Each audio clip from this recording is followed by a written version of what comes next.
Assalamualaikum warahmatullahi wabarakatuh. Perkenalkan, nama saya Ida Nurhamidah dengan NIM 12440201154. Saya dari Prodi Komunikasi dan Penyiaran Islam kelas 1A.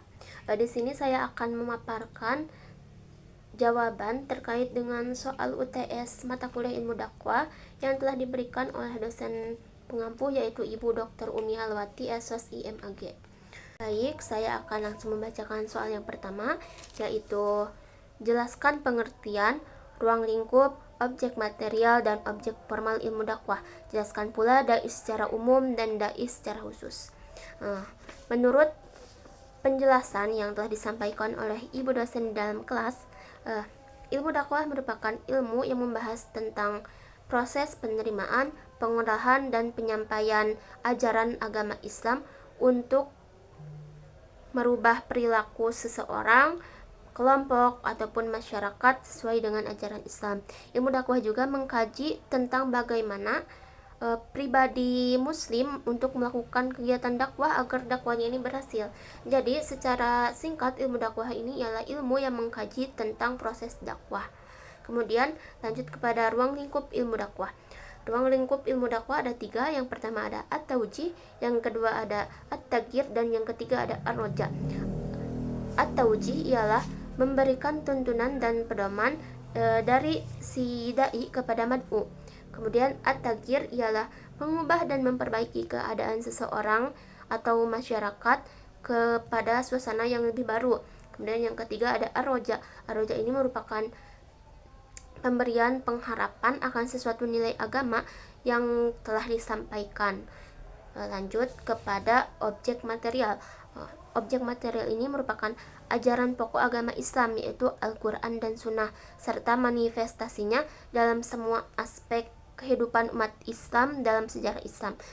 Objek material ini mencakup Allah, Islam, manusia, dan juga lingkungan. Kemudian objek formal.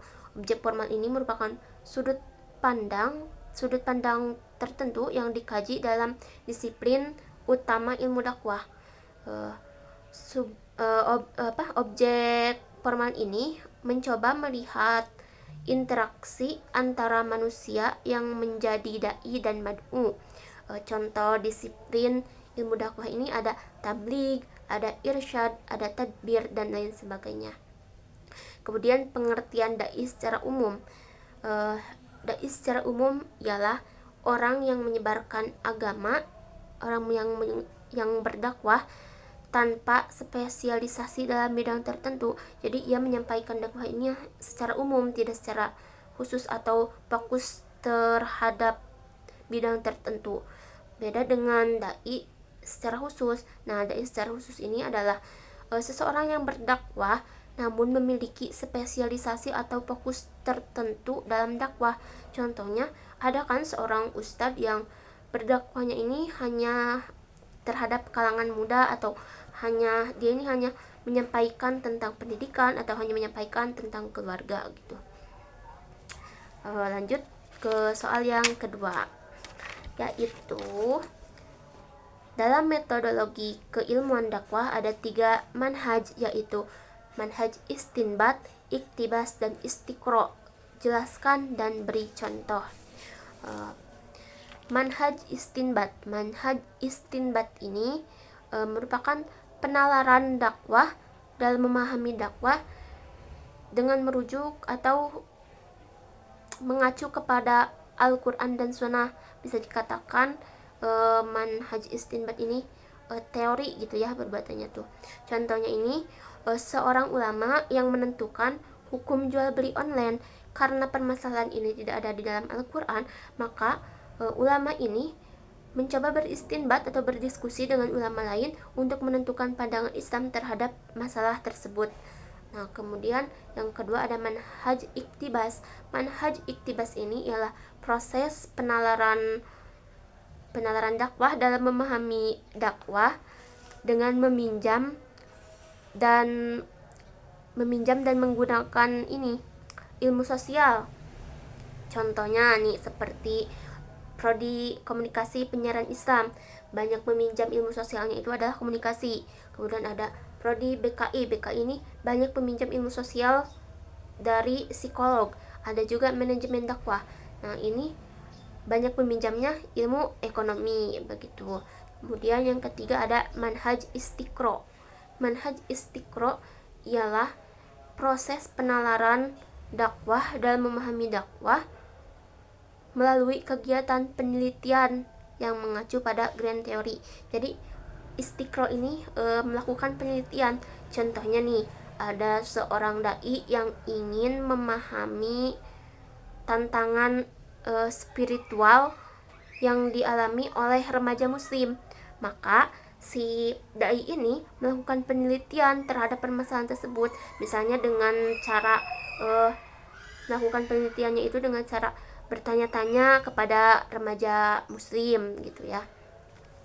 Kemudian lanjut ke soal yang ketiga. Jelaskan dengan rinci ragam kegiatan dakwah. Ragam kegiatan dakwah. Ragam kegiatan dakwah ini biasanya itu meliputi tentang cara menyampaikan, membangun, memanajemen, dan mengembangkan umat dari segi keagamaan, dari segi pendidikan, dan dari segi sosial dan lain sebagainya.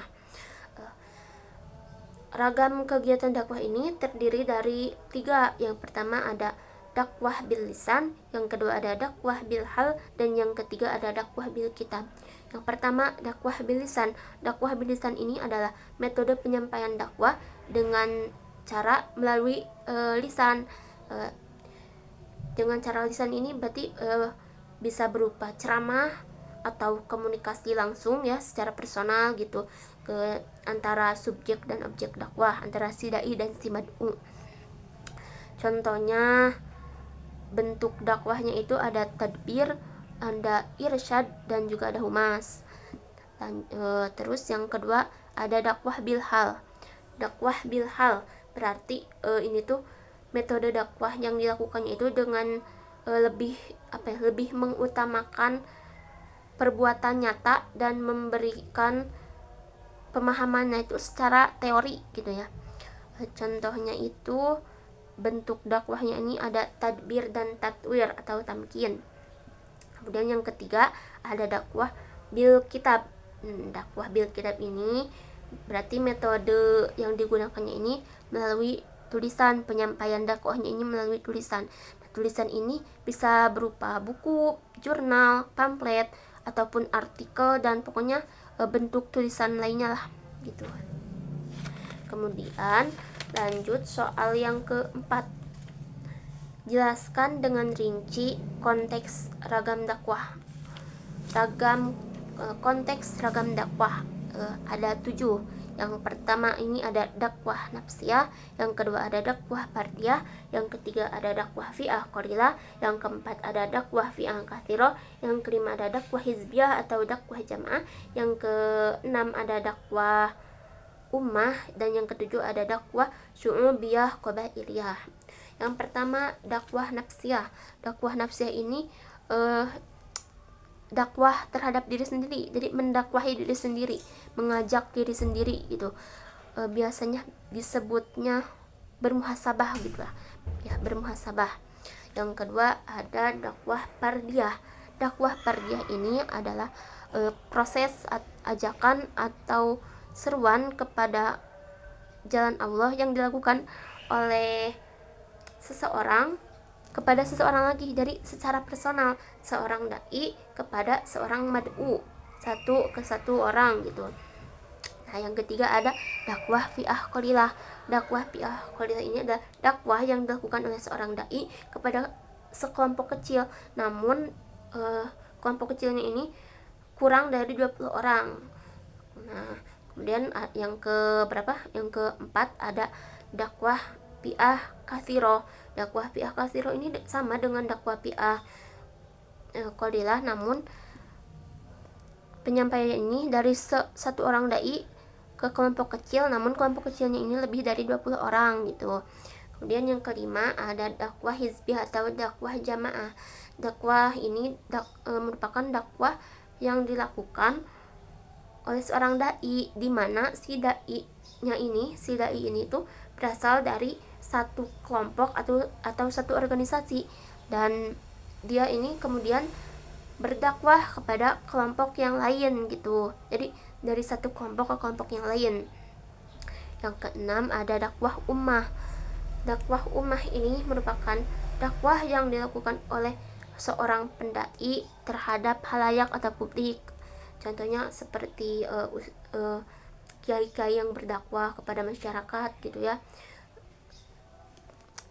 Seperti tablik akbar gitu contohnya, kegiatan tablik akbar. Yang ketujuh ada dakwah syu'ubiyah qabailiyah. Dakwah syu'ubiyah qabailiyah ini dakwah yang berlangsung dalam konteks antar bangsa, suku, atau antar budaya. Jadi dai dan mad'unya ini berbeda suku dan budaya gitu ya. Kemudian lanjut ke soal yang kelima. Pertanyaannya, mengapa manusia berdakwah? Jelaskan landasannya secara teologis dan sosiologis filosofis. Kemudian bacakan dengan baik dan benar ayat-ayat dakwah. Mengapa manusia harus berdakwah? Menurut landasan teologis atau normatif, mengapa manusia harus berdakwah? Ya karena dakwah ini merupakan aktualisasi atau wujud nyata dari keimanan seseorang. Jadi keimanan seseorang ini bisa dilihat dari dia berdakwah gitu. Kemudian pernyataan ini tuh telah dijelaskan oleh Allah dalam firman-Nya, contohnya dalam surah An-Nahl ayat 125, surah Ali Imran ayat 104, surah Ali Imran ayat 110, dan surat Fussilat ayat 33. Nah, terus alasan mengapa kita harus berdakwah menurut sosiologis filosofis. Kenapa kita harus berdakwah? Ya karena manusia ini mempunyai sifat fluktuatif atau berubah-ubah. Nah, karena kemudian dakwah ini bisa menjadi jawaban atas berbagai masalah, atas berbagai kebutuhan manusia. Nah, dakwah juga dapat menyelamatkan umat manusia dalam menuntun akal dalam mencari dan menjalankan kebenaran gitu ya. Kemudian saya akan membacakan ayat-ayat Quran tentang dakwah. Yang pertama itu ada Quran surat An-Nahl ayat 125. Bismillahirrahmanirrahim. Ud'u ila sabili rabbika bil hikmati wal mau'izatil hasanati wajadilhum billati hiya ahsan. Inna rabbaka huwa a'lamu biman dhalla an sabilihi wa huwa a'lamu bil muhtadin. Yang kedua ada surat Ali Imran ayat 104.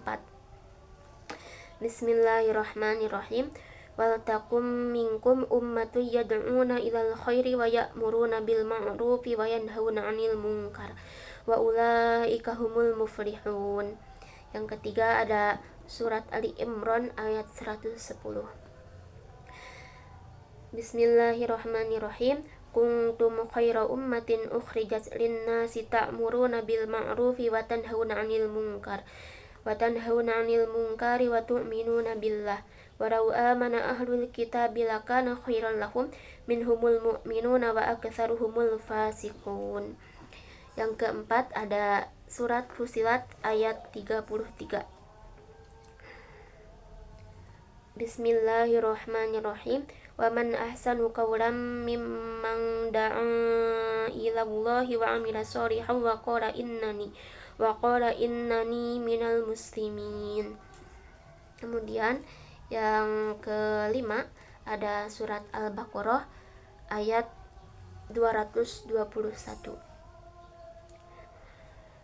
Bismillahirrahmanirrahim. wala tankihul musyrikati hatta yu'min wala amatun mu'minatun khairum min musyrikatin walau a'jabatkum wala tunkihul musyrikina hatta yu'minu wala abdun mu'minun khairum min musyrikin walau a'jabakum ulaika yad'una ilan nar wallahu yad'u ilal jannati wal maghfirati bi'idni wa yubayyinu ayatihi linnasi la'allahum yatadhakkarun. Yang terakhir ada surat Al-Hijr ayat 94. Bismillahirrahmanirrahim.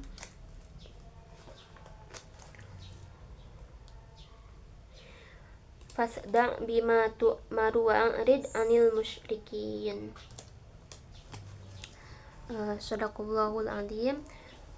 Sekian yang dapat saya sampaikan, kurang lebihnya mohon maaf. Terima kasih. Wassalamualaikum warahmatullahi wabarakatuh.